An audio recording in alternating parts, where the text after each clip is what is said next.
పాకిస్తాన్ ప్రభుత్వ అధికారిక ట్విట్టర్ ఖాతాను భారత్ బ్యాన్ చేసింది. ఆ ట్విట్టర్ పేజీ ఓపెన్ చేస్తే విత్ హెల్డ్ అని చూపిస్తోంది. పహల్గామ్ ఉగ్రదాడి నేపథ్యంలో పాకిస్తాన్తో ఉన్న అన్ని దారుల్ని భారత్ మూసేస్తున్న సంగతి తెలిసిందే.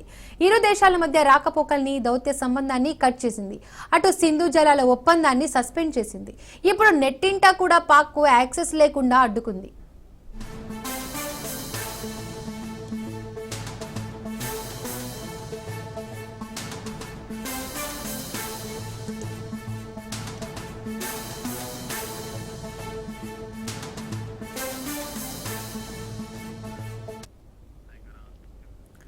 పాకిస్తాన్ ప్రభుత్వ అధికారిక ట్విట్టర్ ఖాతాను భారత్ బ్యాన్ చేసింది. ఆ ట్విట్టర్ పేజీ ఓపెన్ చేస్తే విత్ హెల్డ్ అని చూపిస్తోంది. పహల్గామ్ ఉగ్రదాడి నేపథ్యంలో పాక్తో ఉన్న అన్ని దారుల్ని భారత్ మూసేస్తున్న సంగతి తెలిసిందే. ఇరు దేశాల మధ్య రాకపోకల్ని, దౌత్య సంబంధాల్ని కట్ చేసింది. అటు సింధు జలాల ఒప్పందాన్ని సస్పెండ్ చేసింది. ఇప్పుడు నెట్టింట కూడా పాక్కు యాక్సెస్ లేకుండా అడ్డుకుంది.